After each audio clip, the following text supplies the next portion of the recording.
Ang susunod na programa ay rated G. Ito ay pwede sa lahat ng manonood. Sila ang nakakuha ng Lucky Stars. Nagpakatotoo kaya nagliwanag ang tunay na pagkatao. Sila ang nakakuha ng Lucky Sons. Nag-aalab ang pusong hindi takot na matuto.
Ngayon po, dito na nga po siya nagigising para sa umaga at nag-pray po siya muna bago gawin ang kanyang gaan.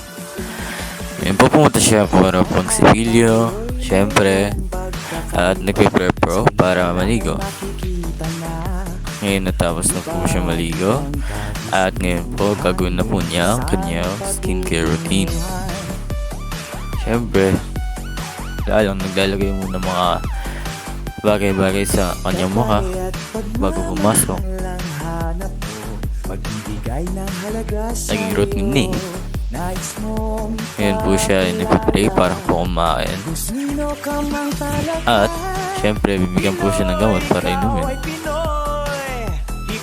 Ito na nga po na nainom niya. At ngayon, syempre magpapack up muna tayo mga gamit bago tayo pumasok sa school. At naglalagay nga po siya ng pabango bago po pumasok para mabango. Siyempre, ngayon, mapunta po siya sa school.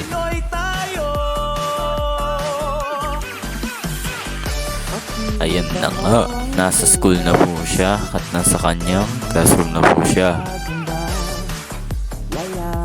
Ngayon po ay nag-iisip po siya ng mga notes niya. Okay po, naisip na po ng mga notes. Nagsusulat po siya ng notes.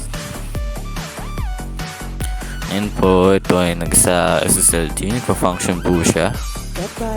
Naglalakad-lakad lang siya dun sa mga madaming tao. Ito naman po, nagdi-discuss po siya dun sa kanyang mga TLE members. Kung ano po gagawin nila. Kung anong mangyari. Ito po ay natutulog po siya habang hinihintay po ang kanyang teacher. Ito ay natao yun. Tapos ayun na nga po ang teacher kaya po tumayo siya. Ayan, tapos ngayon po ay pupunta po sa palabas ng school. Siyempre, lalabas po na tayo ng school po. Sige po. Kaya ngayon, papunta po tayo sa kanyang bahay. Yan na po siya. Ito po. Ngayon, nasa labas po sila. Nag-aantay po sila ng jeep dyan para makauwi po sila. Ngayon, nakapasok na po siya sa jeep niya. Sa bisikleta naman at nakauwi na po siya. Ayan na ito nga po si Mark. Pumunta muna siya sa cell group. Bible study after class, syempre. Tapos ayan na nga po siya nag-cell group po.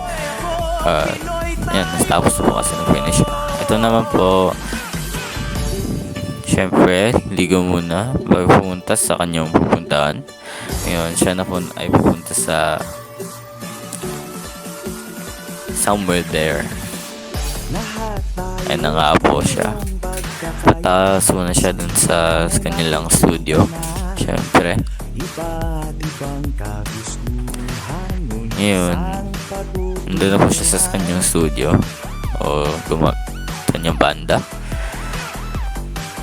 Ito nga po siya, nagpa-practice muna pag after class syempre ng kanilang mape para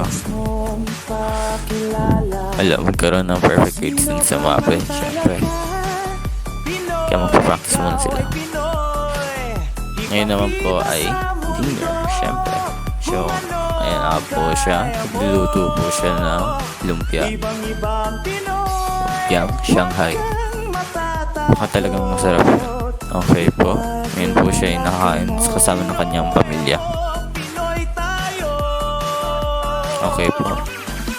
Ngayon naman po, night routine. Ito, syempre, maliligo muna, mag-wash muna, at maglalagay ng skincare, syempre. At syempre, magsisipilyo.